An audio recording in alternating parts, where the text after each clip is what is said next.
Namaste. As a part of Viksit Bharat, we are preparing door security alarm. My name is K. Drakshavalli. Myself, B. Lasya. My name is K. Anushka. My name is M. Varshini. I am Dhanasri. A security alarm for a door is used to protect homes, schools, shops, and offices from unauthorized entry or theft. It is a device that alerts you when someone tries to open the door without permission.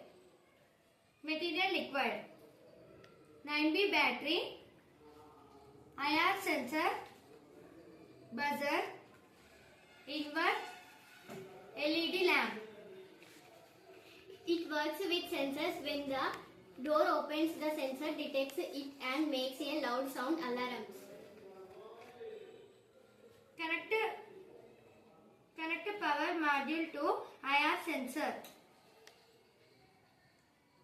Connect with the buzzer and connect with invert, and last connect with LED lamp. On the power, if anyone tries to open the door, then sensor received and make the alarm sound. Hey, someone!